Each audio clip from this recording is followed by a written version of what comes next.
श्रमणी की साक्षी है।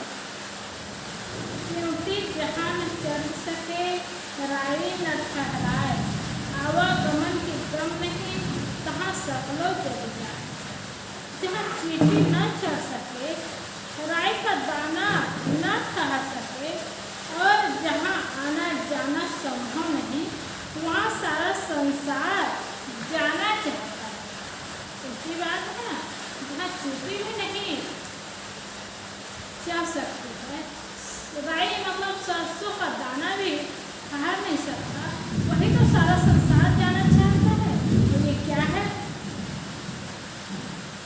चींटी प्रायः कहीं भी चढ़ जाती है और राई का दाना पतले आधार बिंदु पर भी ठहर जाता है, परंतु जहाँ चींटी भी न चढ़ सके और राई का दाना भी न टिक सके, वह बड़ा सूक्ष्म पदार्थ होता है। चींटी वाणी का प्रतीक है। चींटी चढ़ न सकना क्या है? वाणी का प्रतीक है, तथा राई का दाना बुद्धि का। मोक्ष न वाणी का विषय है और न बुद्धि का। पंडित लोग वाणी और बुद्धि के ही जोर से मोक्ष की व्याख्या करना चाहते हैं। यह उनका कितना भोलापन है। मोक्ष में आवागमन की भी गम नहीं है, अर्थात वहाँ आने और जाने का पहुँच मार्ग नहीं है। आश्चर्य है, तहाँ सकलो जग जाए, वहाँ सारा संसार जाना चाहता है। पंडित जन बताते हैं कि जीव मुक्त होकर अमुक लोक में जाता है। सद्गुरु कहते हैं कि यह आना जाना संसारिक कार्य है, मोक्ष में आना जाना नहीं होता। इस प्रकार सद्गुरु बताते हैं कि मोक्ष केवल वाणी और बुद्धि के जोर से व्याख्या करने की वस्तु नहीं है, वह रहनी गहनी की बात है। मोक्ष की बात कितनी सूक्ष्म बात बता दे, कितनी गहराई तक ले जाए, लेकिन मोक्ष का अनुभव नहीं हो सकता। वो तो केवल ज्ञान होता है, और ज्ञान की बड़ी बड़ी बात ज्ञानी लोग बता दे और समझ हो जाए कि तो मोक्ष अनुभव तो जीने से होता है। इसमें ज्ञान अलग विषय है और आचरण अलग विषय है।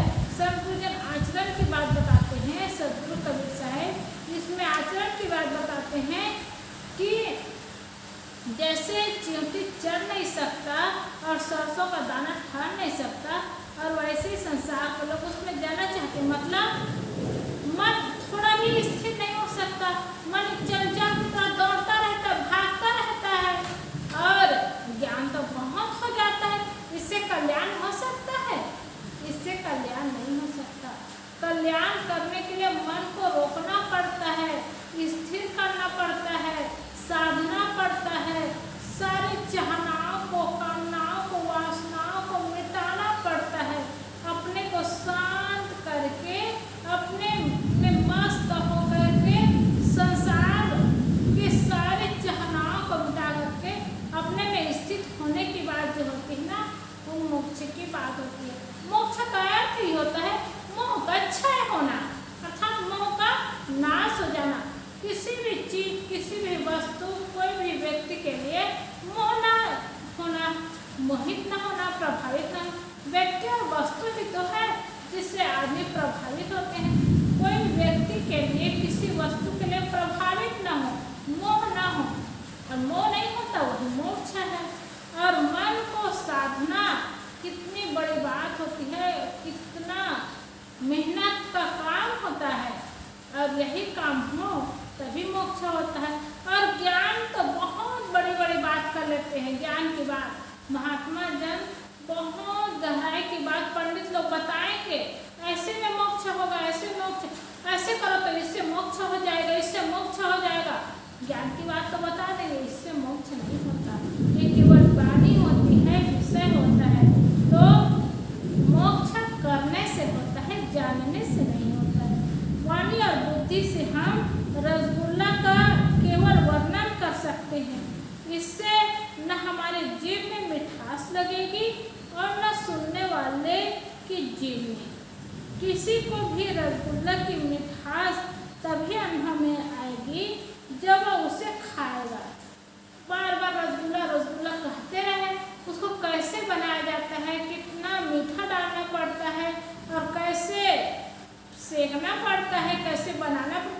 उसकी सारी प्रशंसा करे, उसके विषय में चर्चा करे, लेकिन रसगुल्ले का स्वाद नहीं आ सकता, न मुख में आ सकता है, न मिठास का पता चल सकता है। ये तो केवल शब्द है, चर्चा है। जब वह उसे खाएगा तभी उसका अनुभव होगा। इसी प्रकार वाणी और बुद्धि के जोर से हम केवल मुक्ति की महिमा का कथन और श्रवण कर सकते हैं।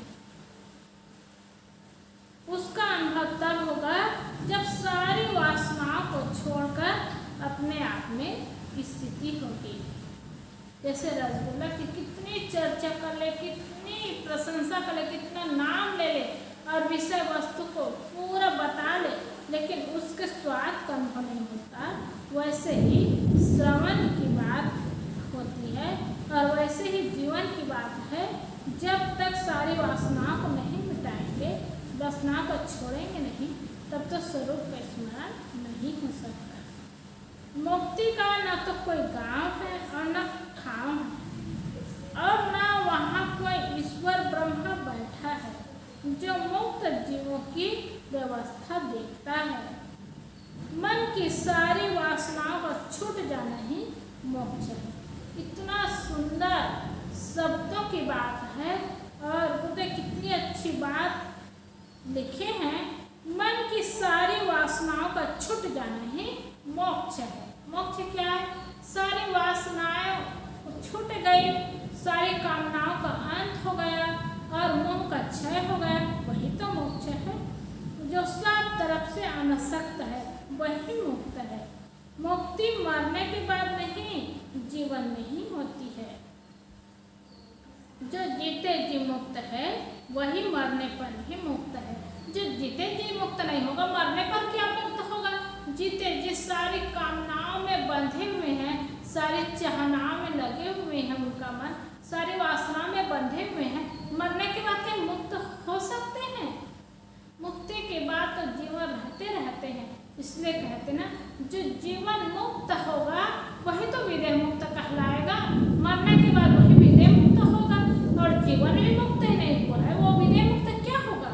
इसलिए जीवन रहते रहते मुक्ति की बात होती है तो जीवन मुक्त होते हैं और ये मरने के बाद नहीं होता है। जो जीते जी मुक्त है वही मरने पर भी मुक्त है। जीव अविनाशी है, वह वासनावश भटकता है। वासनाओं के छूट जाने पर जब आज वह अपने स्वरूप में स्थित हो गया तो शरीर छूट जाने पर भी अपने स्वरूप में स्थित रह जाएगा। अगर शरीर रहते रहते अपने स्वरूप में स्थित हो गया तो शरीर छूटने के समय ही वो अपने स्वरूप में स्थित हो जाएगा और विदेह मुक्त हो जाएगा। इसलिए हम सबको चाहिए कि जीवन रहते रहते मुक्ति का काम करें, जीवन मुक्त हो जाए, सारे वासनाओं को मिटा ले, सारे चाहनाओं को मिटा ले, सारे कामनाओं से मुक्ति पा ले, जीवन रहते रहते मुक्ति का काम कर ले, जीवन मुक्त हो जाएंगे। तो वही शरीर छूटने के बाद विदेह मुक्ति की बात आएगी, उसकी स्थिति आएगी और फिर से जन्म मरण के चक्कर नहीं होगा, फिर जन्म लेना नहीं पड़ेगा, फिर मरना नहीं होगा और यही जन्म मरण का चक्र जो चल रहा है ना, उससे हमारी छुट्टी हो जाएगी, हमारी मुक्ति हो जाएगी। तो हम सबको चाहिए कि सदगुरु का ज्ञान मिला हुआ है, सदगुरु के ज्ञान में चल रहे हैं हम लोग और उसके ज्ञान के अनुसार जीवन बनाएं और जीवन जिए, सारे सुख और शांति का अनुभव करें। तो निश्चित है सदगुरु संतों के बताए ज्ञान को लेकर के हम जीवन जिएंगे, हम आचरण मिलाएंगे, अपने मन को शांत करेंगे, अपने मन को स्थिर करेंगे और सारे चंचलताओं को, सारे वासनाओं को मिटाकर अपने आप में स्थिर हो जाएंगे। तो सही में यही तो जीवन मुक्ति की बात है। नहीं तो देखते हैं ना दुनिया में कितना धन है, कितना जमीन है, कितना मकान है, कितने लोग हैं, उनके पीछे पीछे पीछे पीछे दौड़ रहे हैं। तो उनके दौड़ने से क्या होगा? मन तो थोड़ा भी स्थिर नहीं हो रहा है। तो मन स्थिर ही नहीं होगा, स्थिर ही नहीं होगा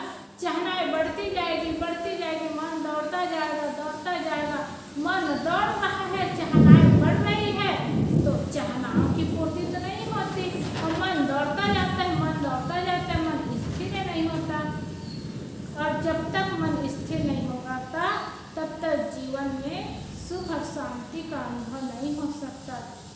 जब मन विषयों से मुड़कर अपने में आ जाएगा, सब चंचलता को तजकर स्थिरता को पाएगा, सदगुरु श्री अभिलाष ने कहा है। तब सुख का स्रोत खुलेगा जो है अनंत अपने में, इसको पाकर फिर मन को नहीं होगा तो सपने में।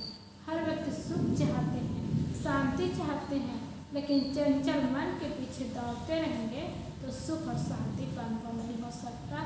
इसलिए सुख और शांति से जीना है, सुख और शांति का अनुभव करना है, शांत होना है, तो मन को स्थिर करे और सारे चंचलताओं को मिटाए। और जब मन शांत होगा और स्थिर होगा तो अपने स्वरूप में स्थित होगा, तो वही जीवन मुक्ति की बात है। और जीवन मुक्ति हो जाती है और जीवन से मुक्त हो जाते हैं तो जन्म मरण के चक्कर से छुटकारा मिल जाता है और वह जीवन सफल हो जाता है और संसार के चक्र, संसार के बंधन और दुखदायी जीवन से सदा सदा के लिए मुक्ति हो जाती है। हम सबको यही सब मुक्ति का काम करना है। बोलिए सद्गुरुदेव।